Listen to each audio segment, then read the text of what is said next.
Students, how are you all? Hope सब लोग ठीक है, एकदम fit, fine, perfect at all at home. ठीक है, तो हम लोग आज new chapter, we are going to start a new chapter of ICSE board class 10 electrolysis. A very interesting, very good topic, very important for your future science taking students. जो science लेंगे उनके लिए तो चैप्टर बहुत बहुत important है। तो हम लोग स्टार्ट करेंगे with the new chapter name electrolysis. तो आइए स्टार्ट करते हैं इलेक्ट्रोलाइसिस।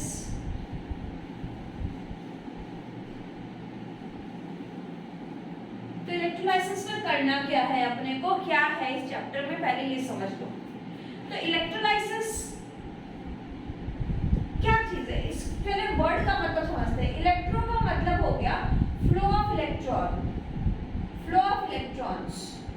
और फ्लो ऑफ इलेक्ट्रॉन्स से आप लोग क्या मतलब समझते हो? जहां इलेक्ट्रॉन्स फ्लो करेगा, चार्जेस फ्लो करेगा, और अगर क्लोज्ड पाथ है तो इलेक्ट्रिसिटी कंडक्ट करेगा। तो इलेक्ट्रो का मतलब फ्लो ऑफ इलेक्ट्रॉन या इलेक्ट्रिसिटी, और लाइसिस का मतलब किसी चीज को तोड़ देना, सेपरेट करना। यानी यहाँ पे इलेक्ट्रिसिटी पास करके किसी चीज को हम लोग तोड़ दे रहे हैं। इलेक्ट्रिसिटी पास करके किसी, तो यहाँ पे इलेक्ट्रिसिटी पास करके कोई सब्सटेंस हम लोगों को तोड़ देना है। अब बात आती है कि कौन से सब्सटेंस टूटेंगे, कौन से सब्सटेंस को हम लोग तोड़ेंगे। तो इलेक्ट्रोलाइसिस प्रोसेस किसको बोलेंगे? ये एक ऐसा प्रोसेस है जिसमें हम लोग process in which electrical energy converted to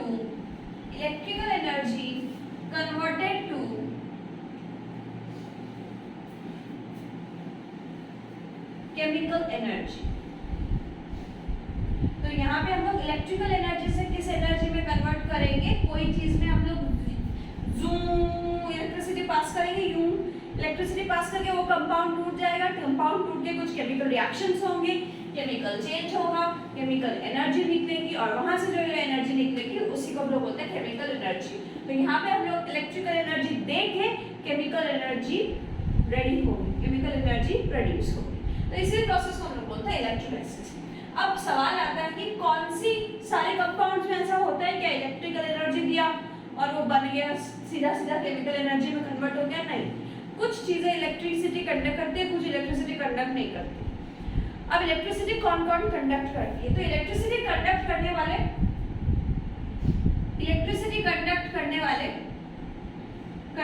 वाले हमारे पास दो जन हैं। एक को हम लोग बोलते हैं मेटालिक कंडक्टर, जिसको आप लोग बचपन से पढ़ते हो, मेटालिक कंडक्टर। मेटालिक बॉडी जो होती है वो इलेक्ट्रिसिटी कंडक्ट करती है, मेटालिक कंडक्टर। और दूसरा जो आप लोग फर्स्ट टाइम पढ़ोगे उसका नाम है इलेक्ट्रोलाइट्स। क्या नाम है? इलेक्ट्रोलाइट्स।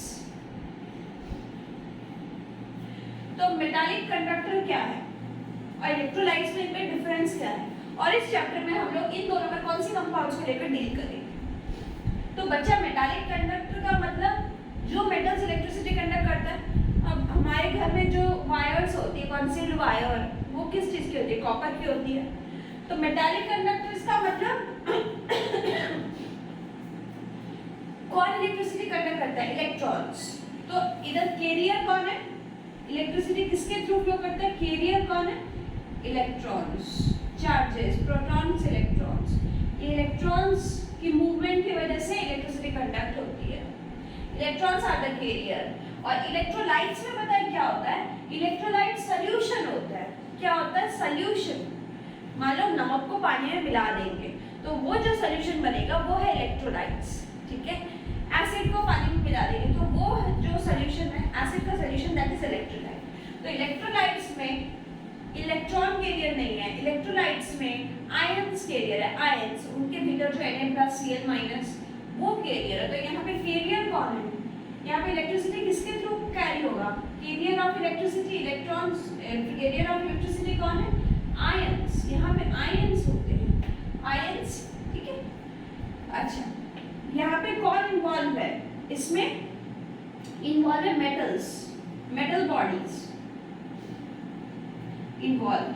तो मेटल बॉडीज का एग्जांपल कौन सा हो गया? सिल्वर, कॉपर, ठीक है, ये सारी जो इलेक्ट्रिसिटी कंडक्ट कर पाती है। और यहाँ पे इलेक्ट्रिसिटी कौन कंडक्ट करेगा? यहाँ पे इलेक्ट्रिसिटी करेगा इलेक्ट्रोलाइट्स। इलेक्ट्रोलाइट्स, अब इलेक्ट्रोलाइट्स एसिड भी होते हैं, इलेक्ट्रोलाइट्स बेस भी होते हैं, सॉल्ट्स भी होते हैं। तो ब्रैकेट में करते हैं, यहाँ पे एसिड्स भी होते हैं इसके अंदर, बेसिस भी होते हैं, और यहाँ पे कुछ सॉल्ट्स भी होते हैं जो इलेक्ट्रिसिटी कंडक्ट कर सकते हैं। मेटालिक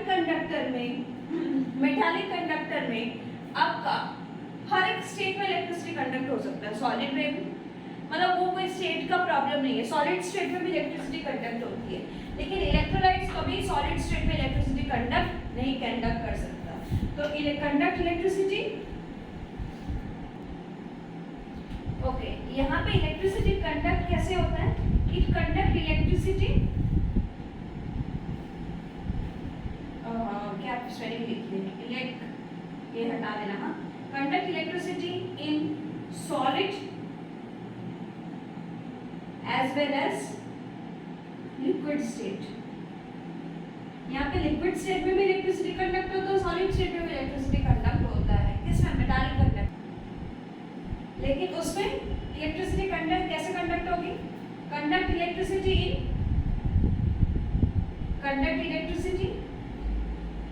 इन ओनली, यहाँ पे ओनली वर्ड आएगा, कंडक्ट और इलेक्ट्रिसिटी ओनली इन, देखो मैंने ओनली को अलग से लिखा, ओनली इन एक्वस और मोल्टेन स्टेट। या तो वो एक्वस स्टेट होना चाहिए या मोल्टेन स्टेट होना चाहिए, मतलब पानी के फॉर्म में होना चाहिए, या इलेक्ट्रिसिटी पास करके वो गले हुए स्टेट में होना चाहिए, वो सॉलिड स्टेट में नहीं होना चाहिए, वो कभी कंडक्ट कर ही नहीं सकता। तो इलेक्ट्रोलाइट्स वही होते हैं जो इलेक्ट्रिसिटी कंडक्ट करते हैं एक्वस या मोल्टेन स्टेट में। तो हुआ electrolytes are chemical compound. Electrolytes वो केमिकल कंपाउंड है जो इलेक्ट्रिसिटी कंडक्ट करते हैं एक्वस में या मोल्टेन स्टेट में, जो अपने भीतर इलेक्ट्रिसिटी पास करने की क्षमता रखते हैं, कैपेबिलिटी रखते हैं, किस स्टेट में? एक्वस या molten state. Now come to the next point कि मेटालिक कंडक्टर में जब इलेक्ट्रिसिटी कंडक्ट होता है तो कोई नया कुछ नहीं फॉर्म होता, new products are not form, नई कुछ चीजें नहीं बनती है, लेकिन उसमें इलेक्ट्रिसिटी कंडक्ट होने से वो केमिकल कंपाउंड में प्रोडक्ट्स अलग हो जाते हैं, जो न्यू प्रोडक्ट्स आर फॉर्म। तो यहाँ पे no new products are form, no new products are form.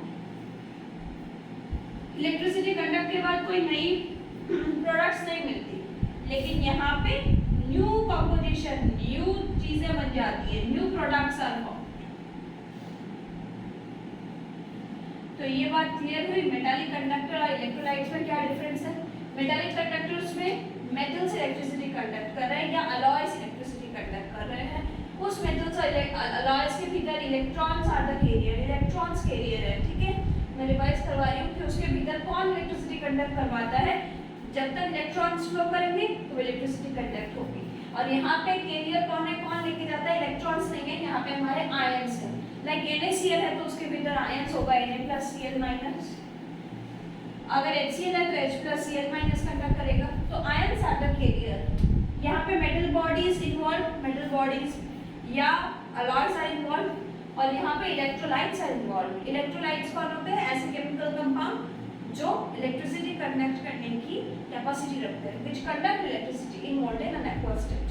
इसमें कैसा स्टेट हो सकता है? सॉलिड भी हो सकता है, लिक्विड भी हो सकता है, लेकिन वहाँ पे सिर्फ और सिर्फ एक्वस और मोल्टेन स्टेट हो सकता है। यहाँ पे कोई नई चीजें नहीं बनती है, या सिल्वर कॉपर जो फ्लो कर रहा है, कॉपर ही कॉपर में फ्लो कर रहा है, लेकिन यहाँ पे बच्चा नई चीजें बन सकती है, ठीक है। तो यहाँ तक देखो, अब हम लोग नेक्स्ट आगे बढ़ते हैं। तो हम लोग ये डेफिनेशन तो समझ में आ गया, हम लोग को मेटालिक कंडक्टर्स क्या होते हैं और इलेक्ट्रोलाइट्स क्या होते हैं, इनकी समझ में आ गई बात। अब हम लोग यहाँ पे सिर्फ और सिर्फ इलेक्ट्रोलाइट्स को लेकर डील करेंगे। किसको लेकर डील करेंगे? Only for electrolytes. इलेक्ट्रोलाइट्स क्या है, इलेक्ट्रोलाइट्स कितने टाइप के हैं, वो किस तरह टूटते हैं, क्या उनका सेटअप है, कैसे उनमें इलेक्ट्रिसिटी देख के कैसे वो स्प्लिट अप हो जाते हैं। तो हम लोग यहाँ पे सबसे पहले डिस्कस करेंगे इलेक्ट्रोलाइसिस का प्रोसेस। तो इलेक्ट्रोलाइसिस का डेफिनेशन तो हमने पहले ही लिख चुका है, वापस से मैं समझाती हूँ कि डिकम्पोजिशन होता है। किस चीज़ का डिकम्पोजिशन होता है? तो डिकम्पोजिशन होता है डिकम्पोजिशन ऑफ केमिकल कंपाउंड, कौन से केमिकल कंपाउंड? इलेक्ट्रोलाइट्स का डिकम्पोजिशन होता है इन एक्वस या मोल्टेन स्टेट। एक्वस का मतलब होता है जिस चीज को हम लोग पानी में डिसॉल्व करके बनाए। कोई भी सब्सटेंस को अगर पानी में डिसॉल्व करेंगे तो वो एक्वस स्टेट बन जाएगा, ठीक है। तो decomposition of chemical compound in aqueous और मोल्टेन स्टेट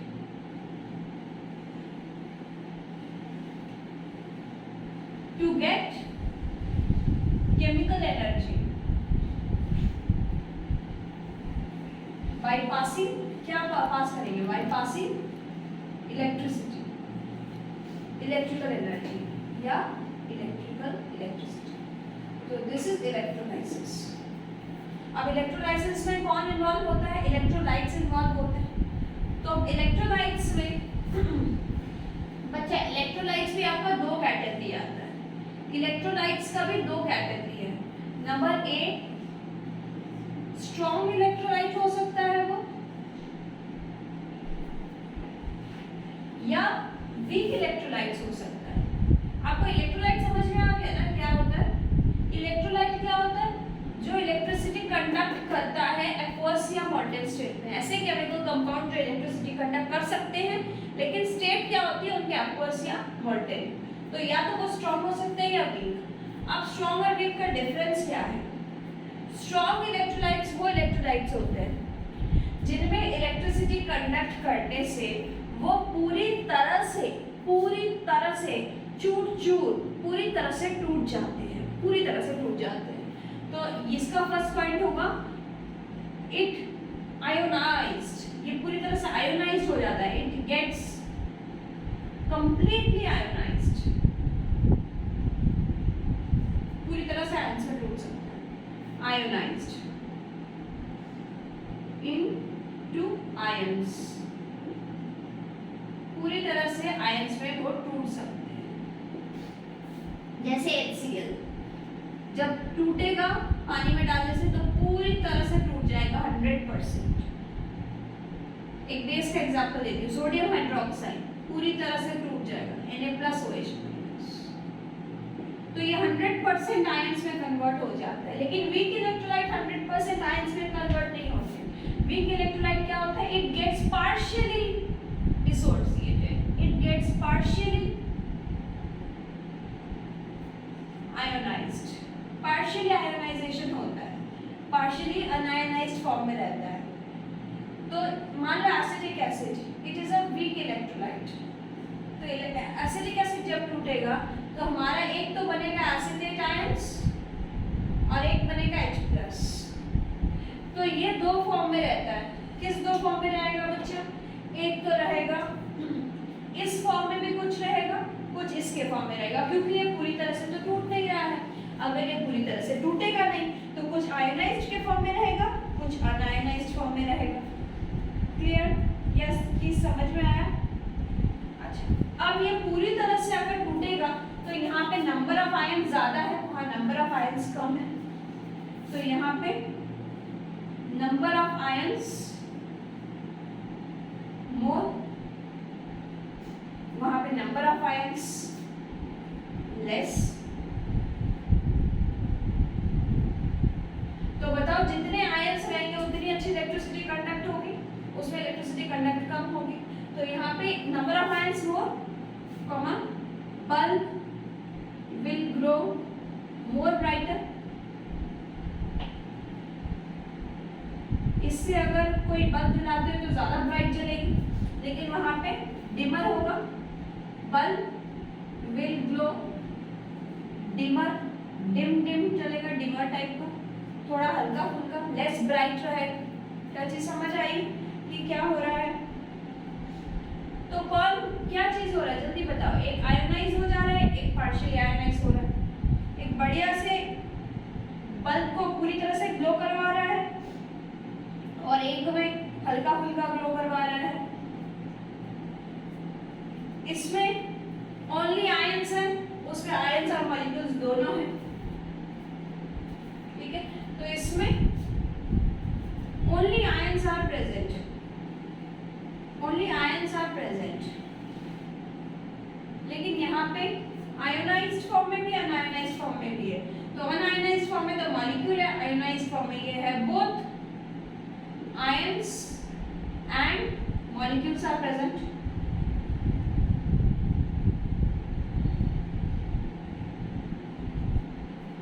इसके बाद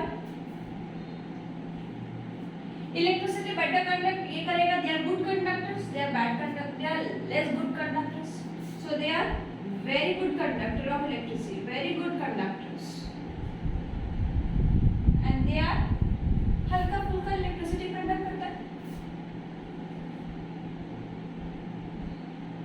not very good conductor।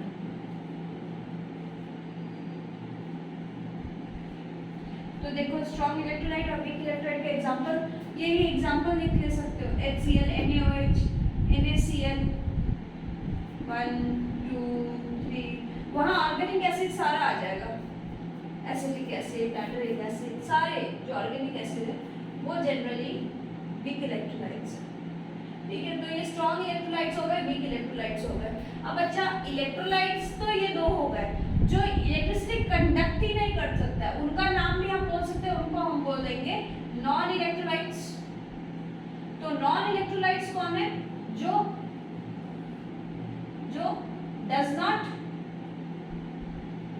ionize, जो आयन से नहीं टूटेंगे,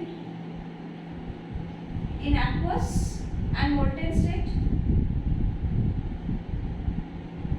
and conduct electricity, and electricity conduct भी नहीं करेगा। तो ऐसे एग्जांपल बताओ जो पूरी आयोनाइज नहीं होगा, कुछ भी कर लो, पानी में डाल दो।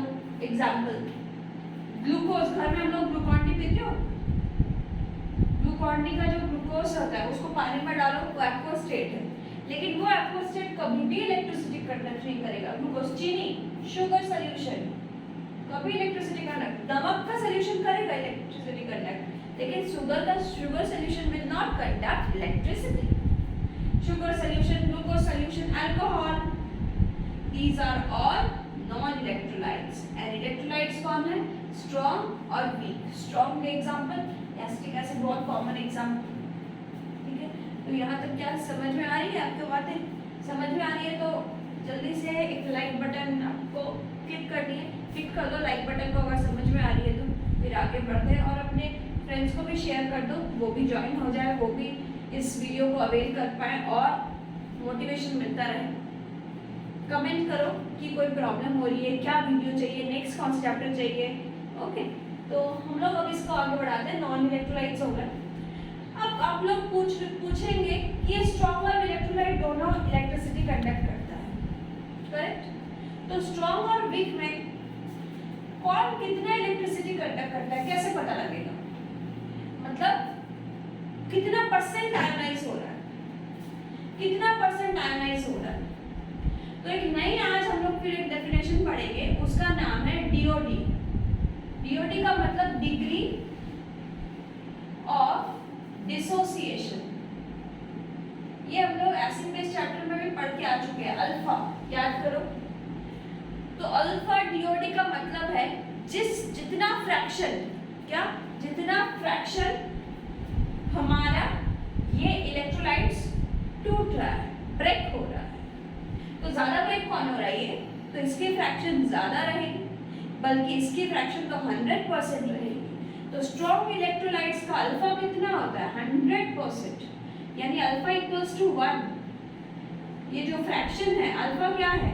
नंबर ऑफ आयंस डिसोसिएटेड, जितना डिसोसिएट हो रहा है, और number of total number of ions initially present. Initially कितना प्रेजेंट है, ठीक है, इनटू 100 अगर परसेंटेज चाहिए तो percentage degree, number of molecules, पहले मॉलिक्यूल्स। तो ये 100% है, लेकिन वो तो 100% होने का कोई सवाल ही नहीं है। लेस देन 1, लेस देन 100% होगा, क्योंकि वीक इलेक्ट्रोलाइट्स क्या है? आयोनाइज पूरी तरह से नहीं करते, इलेक्ट्रोलाइट्स हल्का फुल्का डिसोसिएट करते हैं। तो ये नंबर ऑफ आयंस या नंबर ऑफ मॉलिक्यूल्स जितना डिसोसिएट करेगा, और ये बाय जितना ये फ्रैक्शन है इनटू 100 कर देंगे तो परसेंटेज में आंसर आ जाएगा। तो डीओडी स्ट्रॉन्ग इलेक्ट्रोलाइट्स का कितना है, ये परसेंटेज 100% किसका है, स्ट्रॉन्ग इलेक्ट्रोलाइट्स का, और लेस देन 100% किसका है, वीक इलेक्ट्रोलाइट्स का। अब हम लोग स्ट्रॉन्ग इलेक्ट्रोलाइट्स और वीक इलेक्ट्रोलाइट्स का मैं आयोनाइजेशन दिखाऊंगी, और उसके बाद हम लोग नेक्स्ट वीडियो में बात करेंगे ये प्रोसेस स्टार्ट कैसे होता है। बहुत अच्छा प्रोसेस है, अगर इसको थोड़ा सा समझ लिया जाए। उसी एक वीडियो में मैं बहुत कुछ समझाने की कोशिश करूंगी। तो अब आयोनाइजेशन देखते हैं, पहले एसिड्स की देखते हैं। ये यहाँ पे आप मार्जिन डाल दो, ये आपका डिफरेंस हो गया था, ये फिफ्थ डिफरेंस देख सकते हो स्ट्रॉन्ग और वीक। अब यहाँ पे हम लोग आयोनाइजेशन दिखा रहे हो, एसिड किस तरह से टूटता है, बेस किस तरह से टूट सकता है, और सॉल्ट किस तरह से टूट सकता है। एसिड बच्चा मान लो HCl है, तो HCl किस तरह से टूटेगा, H+ और Cl-। HCl एक्वस फॉर्म में है तो आपको AQ लिखना पड़ेगा, H+ और Cl- भी एक्वस में ही रहेंगे जिस फॉर्म में टूटेगा। और कोई एसिड ले लो H2SO4, तो वो किस तरह से टूटेगा, 2H+ plus sulphate SO4 2-, 2 hydrogen 1 sulphate. कोई दूसरा एसिड ले लो नाइट्रिक एसिड HNO3, 1 हाइड्रोजन है नाइट्रेट मॉलिक्यूल, तो H+ और 1 नाइट्रेट मॉलिक्यूल। तो इस तरह से हम लोगों को डिसोसिएट करना है एसिड को, उसका एक कैटायनिक फॉर्म में रहेगा, एक एनायनिक फॉर्म में रहेगा, एक पॉजिटिवली चार्ज आयन रहेगा, एक नेगेटिवली चार्ज आयन रहेगा। Base for example sodium hydroxide, calcium hydroxide, magnesium hydroxide, ammonium hydroxide, कुछ भी ले लो। ये बहुत स्ट्रॉन्ग बेस है, स्ट्रॉन्ग इलेक्ट्रोलाइट है, पूरी तरह से Na+ और OH- में टूट जाएगा। कैल्शियम हाइड्रोक्साइड, एक कैल्शियम आयन और 2 हाइड्रोक्सिल आयन एक्वस। ये आप खुद बताओ, एक अमोनियम कैटायन बनेगा, एक हाइड्रोक्साइड बनेगा, एक NH4+ और एक OH-। तो इस तरह से हम लोग को डिसोसिएट करना है। सॉल्ट का एग्जांपल बताइए आपको, सोडियम सल्फेट, और सॉल्ट बताओ NaCl स्ट्रॉन्ग। तो सोडियम सल्फेट में 2 सोडियम है, तो 2 सोडियम एक कैटायन बनाना है और पीछे वाला पार्ट एनायन। चार्ज कैसे याद रखोगे, सोडियम का चार्ज +1, सल्फेट का चार्ज 2। NaCl क्या होगा, एक Na+, एक Cl-। कोई दूसरा सॉल्ट ले लो, लेड क्लोराइड ले लो, कॉपर क्लोराइड ले लो। सॉल्ट एक कॉपर, इसका चार्ज है 2, यानी एक Cu2+, ऊपर चार्ज यहाँ लिखा हुआ है। और क्लोरीन कितना है, 2 क्लोरीन है, तो 2 क्लोराइड, इसका चार्ज है -1, 2 Cl-। तो ये देखो, ये आयोनाइजेशन इस तरह से हम लोग आगे करते जाएंगे। तो आज मैं चाहती हूँ कि आप लोग यहीं तक ही रखो, और हम लोग अब नेक्स्ट क्लास में डिस्कस करेंगे। नेक्स्ट क्लास में हम लोग डिस्कस करेंगे कि ये प्रोसेस किस तरह से वर्क करता है, कि कैथोड में क्या है, एनोड में क्या है।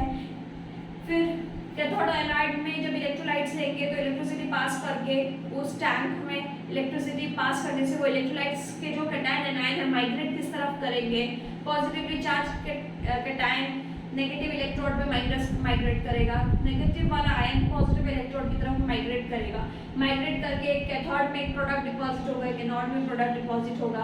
उसके बाद बहुत सारी और भी चीज़ें आएगी कि जब एक्वस लेंगे तो क्या होगा, मॉल्टन लेंगे तो क्या होगा, कौन जाके फटाफट अपने आप को डिस्चार्ज करना चाहेगा। तो these are all topics we are going to discuss in the next videos.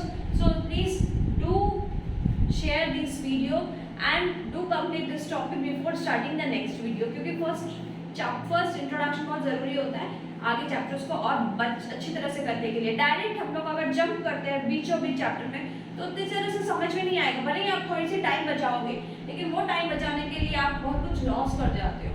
तो आप लोग हो सके तो जड़ से ही स्टार्ट कीजिए कि कंसेप्ट इसका मतलब क्या है, इसका मतलब क्या है, इसका मतलब क्या है, तो क्रिस्टल क्लियर आपको समझ में आता रहेगा। Okay, so bye bye all of you. Thank you for watching this.